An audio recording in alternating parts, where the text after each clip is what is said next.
Bonsoir, merci d'avoir écouté cette vidéo. C'est encore Evelyne, soyez richement bénis dans le nom précieux de Jésus de Nazareth et qu'il vous accorde une pleine espérance en lui. Aujourd'hui, nous sommes le 24 avril de 2019 et je vais parler des chrétiens qui ont connu Christ, mais qui, pour X ou Y raison, durant le marche chrétienne, ont fini par retourner dans les ténèbres. Donc, ce sera ça ma vidéo aujourd'hui. Et nous allons lire un texte dans la parole qui en parle. C'est dans 2 Pierre 2, des versets 20 à 22. Donc 2 Pierre 2, verset 20 à 22 dit ceci. En effet, si après s'être retirés des souilles du monde par la connaissance du Seigneur et Sauveur Jésus-Christ, ils s'y engagent de nouveau et sont vaincus, la dernière condition est pire que la première. Car mieux valait pour eux n'avoir pas connu la voie de la justice et que de se détourner après l'avoir connu du saint commandement qui leur avait été donné. Il est arrivé ce que dit un verbe vrai, le chien est retourné à ce qu'il avait vomi, et la truie, la vie s'est vautrée dans nos brebis. Parole du Seigneur. Nous pouvons remarquer autour de nous qu'il y a un nombre croissant de chrétiens qui retournent, comment dirais-je, de subtil à ce qu'ils ont vomi. Car nous savons tous qu'autrefois nous étions ténèbres, nous vivions dans les ténèbres. Mais une fois que nous vivions à Jésus de Nazareth, il nous a transféré des ténèbres à son admirable lumière, comme il est écrit dans Colossiens 2. Donc, depuis ce moment-là, nous devons en principe marcher dans le lieu des lumières et pratiquer les œuvres de la lumière. Mais il arrive parfois qu'en cours de marche chrétienne, il y a des chrétiens qui, peut-être par manque d'intention de prière, de sanctification, se retrouvent à revenir à leur état initial, c'est-à-dire à s'engager à nouveau dans les choses qu'ils avaient abandonnées. Évidemment, ces chrétiens, comme il est écrit dans le verset 20, leur condition est pire que la première, parce que avant, ils étaient dans le monde, c'était pas éclairé le Seigneur, donc ils pouvaient marcher sans mettre de pensée, faire ce qui leur plaire, sans craindre le Seigneur. Mais une fois qu'ils ont entendu la parole de Dieu, qu'ils ont connu la vérité, si c'était tout du Seigneur, évidemment, leur condition est pire que la première. Et c'est sûr que si ces chrétiens ne se repentent pas sincèrement, ils pourront finir leur vie en enfer. Notre Seigneur nous a montré dans la parole que le suivre devait être accompagné de beaucoup de persécutions, beaucoup d'efforts à faire pour demeurer vraiment en lui, parce que nous comprenons que nous sommes dans un monde où on est constamment persécuté, parce que l'ennemi de nos âmes, Satan, ne veut pas nous voir grandir, mature le Seigneur. Donc, si un chrétien se réalise en fait qu'il a commencé à pratiquer à nouveau les choses, des vomis, des choses qu'il refutait avant, comme par exemple, on ne doit pas forniquer, ça dit pas de relation sexuelle avant le mariage, on ne doit pas voler, on ne doit pas boire de l'alcool, bien bref, tous les commandements du Seigneur, tout simplement, oui, il faut commettre d'adultère. Mais ce chrétien, aujourd'hui, qui a dit non à toutes ces choses, se retrouve en train de les pratiquer de nos jours et se sent à l'aise dedans. Cela montre tout simplement que ce chrétien a été séduit et qu'il est retourné effectivement à ce qu'il avait vomi. C'est-à-dire les choses et qu'il avait dénoncé lui-même en disant comme non, ce n'est pas bien. Aujourd'hui, on peut prêcher, on peut dire oh non, enfin c'est bien. Et il trouve un moyen de tordre la parole pour justifier ces enseignements erronés. Et je sais qu'il y a beaucoup de prédicateurs qui font cela, qui, il y a 2-3 ans, étaient en train de rejeter telle chose qui n'était pas bien, qui était loin du Seigneur, ce n'était pas une bonne chose, mais qui aujourd'hui sont en train d'approuver cela parce qu'ils veulent soit être populaires ou bien avoir beaucoup d'âmes dans leurs églises. Donc, comprendre que ces choses sont extrêmement dangereuses parce que notre Dieu n'a jamais changé. C'est qu'il n'a parole qu'il est le même hier, aujourd'hui, éternellement. Donc, ce qu'il nous a donné comme parole est vrai il y a 2000 ans, est aussi vrai aujourd'hui. Elle n'a jamais changé. Donc, si il y a des années en arrière ou 2 ans, je sais pas, une année, peut-être que moi, tu prêchais ta sanctification, tu encourageais les gens à se sanctifier et qu'aujourd'hui, en tant que prédicateur, non, tu dis aux gens, mais non, c'est pas grave, même si on ne sanctifie pas, Dieu comprend, on ira quand même au ciel. C'est vrai qu'il y a un problème quelque part, tu es en train de t'égarer. Il y a quelque chose qui va dans ta vie, donc c'est le temps de t'arrêter, de dire, Seigneur, qu'est-ce qui va avec moi? Comment est-ce que les choses auxquelles je vais renoncer, je suis en train de les pratiquer sans m'en inquiéter. sans regret. Ça, c'est pas du tout normal. Donc, je fais des vidéos vraiment juste pour nous mettre en garde. Parce que j'ai marqué que aussi, très souvent, lorsqu'on commence à retourner à ce qu'on a vomi, c'est pas toujours, comment dirais-je, assez rigide. Très souvent, c'est subtilement qu'on s'en va là sans s'en rendre compte, en fait. On commence à tolérer dans notre vie de péché, à tolérer les péchés des frères autour de nous. Oh, mais non, c'est pas grave, Dieu comprend. Et à force de tolérer tranquillement, on glisse vers les ténèbres, on s'en rend pas compte et un jour on se réveille, on se rend compte en fait qu'on est en train de régner parole de Dieu, on a pouvoir mettre en pratique nos propres paroles, on va dire, oui, notre évangile, son notre Père à nous, qui est évidemment l'évangile de Christ. Donc c'est le temps pour tout enfant de Dieu de vraiment s'assurer qu'il n'est pas en train de retourner à ce qu'il a vomi, mais qu'il est en train de marcher dans la lumière pleinement comme il était appelé à marcher. C'est qui dans un genre que en Dieu, il y a point de ténèbres. Donc ceux qui l'ont accepté marchent dans la lumière comme une lumière et sont en communion avec le Seigneur et aussi avec ses frères et sœurs en Christ qui vont dans la lumière.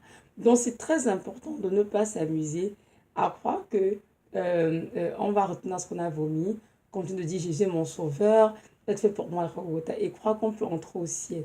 Ainsi, c'est absolument faux. D'ailleurs, notre frère qui a dit ici que si après s'être retiré des souilles du monde, pour la connaissance du Seigneur et Sauveur Jésus-Christ, ils s'y engagent de nouveau et sont vaincus, leur dernière condition est pire que la première. Donc, si, frère ou sœur, tu t'engageais à marcher dans tes œuvres d'autrefois, alors c'est le temps de toi de te repentir, de dire Seigneur, je suis tombé, je reconnais, je ne veux pas être vaincu, je veux, Seigneur Jésus, retrouver ma lumière, je marcher vraiment en toi et pratiquer ce que vous avez avant qui était la vérité pour moi, que l'Esprit de Dieu m'a testé que c'est la vérité. Parce que si, évidemment, on s'y engage et qu'on est vaincu, oh, on dit que la dernière condition de ce chrétien est pire que la première. Évidemment, nous savons tous que, ici on parle de tasse spirituelle très souvent, hein. Lorsqu'on vient à Christ et Dieu fait venir dans nos vies, on a été rachetés des ténèbres de l'enfer. Donc, on est dans la lumière de Christ, dans les esprits maléfiques, évidemment, sont tous chassés. Mais si nous retournons à ce que nous avons vomi, évidemment, les esprits se connectent, mais pas un seul esprit, pas deux, pas trois. Ils seront plusieurs, évidemment, parce que on a connu la vérité, mais on a refusé d'être dans la vérité. On a choisi délibérément de nous en détourner pour retourner à nous, enfin, à pratiquer le péché, tout simplement. Donc, c'est le temps vraiment de nous assurer qu'on doit retenir ce qu'on a voulu et qu'on est en train de marcher vraiment dans la voie du Seigneur. Parce que des personnes qui ont connu Christ et sont tombées ou bien ont régressé, très souvent ces chrétiens-là, évidemment, souffrent beaucoup. Pourquoi? Parce qu'ils sont jugés aussi sévèrement. Pourquoi? Parce qu'ils ont connu la vérité, mais ils n'ont pas eu assez de courage, d'endurance pour devenir la vérité. Donc ils ont marché avec Christ à un moment donné. Ils ont dit, oups, je vais aller me balader je ne sais où. Et là, l'ennemi les a attirés subtilement vers lui, les a séduits et les a donc conduits dans les ténèbres. Et ils sont là sur terre, ils vont à l'église, ils font plein de choses pour le Seigneur, ils montent, ils descendent, ils pensent que Dieu est avec eux. Mais en fait, ils sont dans un ténèbre spirituel depuis fort longtemps. Donc, ce temps vraiment de dire Seigneur, est-ce que tu veux avec toi, Seigneur? Je veux m'assurer, Seigneur, que je ne pratique rien de ténébreux, que je ne fais rien qui vient entacher ta lumière en moi. Notre Seigneur est le Dieu Tout-Puissant qui est compatissant dans la colère riche en bonté et qui nous accorde la pleine miséricorde à tous d'ailleurs, à tous ceux qui lui demandent. Donc, c'est le temps de te réveiller, frère, de te réveiller, ma soeur, et de te demander, est-ce que je marche dans la lumière de Christ ou bien est-ce que je suis retournée à ce que j'avais vomi? C'est faisant pour cette question et de faire nécessaire pour corriger cela maintenant.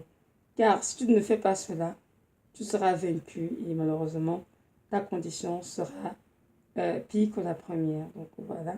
Je veux juste nous rappeler que Dieu revient bientôt et que c'est le temps vraiment de nous réveiller. C'est ça que dans toutes mes vidéos, je cherche toujours à éveiller par des avertissements vraiment nos consciences à nous tous, afin que nous puissions vraiment réaliser que notre Dieu revient bientôt et que c'est le temps de mettre nos vies en règle, de nous détacher de tout ce qui est ténébreux et de nous attacher fortement à Christ, plus que jamais d'ailleurs. Car comprenons bien que lorsque Jésus-Christ reviendra, il prendra avec eux ceux qui l'ont attendu et ceux qui sont préparés, évidemment. Parce que pour entrer le royaume des cieux, il faut être prêt, il faut être vêtu d'une robe blanche. Et si tu n'as pas ta robe sur toi, mais si tu as ta robe qui est sur toi, mais qui est entachée, quoi que ce soit, le péché, évidemment, tu ne pourras pas entrer au ciel.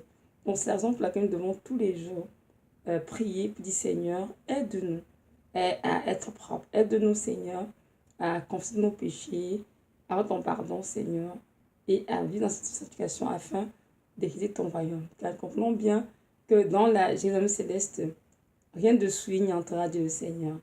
Donc, si dans nos vies, il y a des péchés cachés, non confessés, s'il y a des choses que nous pratiquons en secret, disant que non, les frères et sœurs ne voient pas, mais que je ne vois pas, pardon, mais savons que Dieu voit tout. Rien n'est caché dans le Seigneur.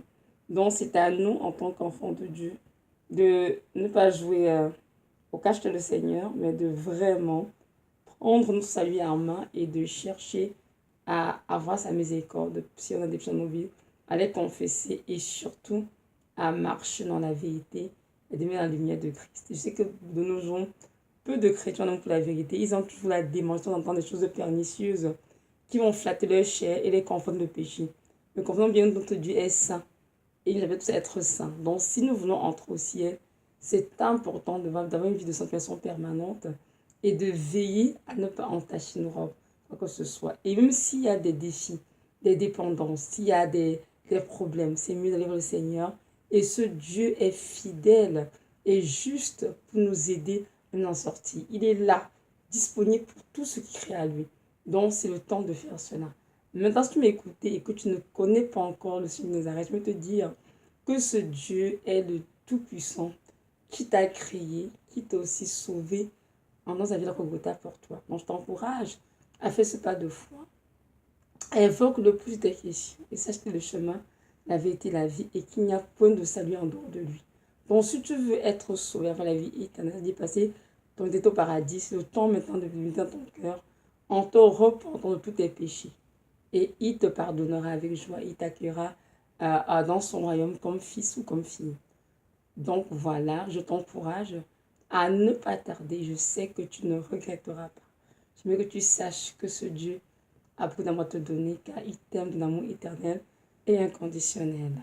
Donc voilà, soyez richement bénis et que notre Dieu de gloire nous accorde à tous cette grâce de ne pas retourner à ce que nous avons vomi. Et si c'est le cas, c'est temps de nous repentir pour être sûr d'entrer au paradis. Amen.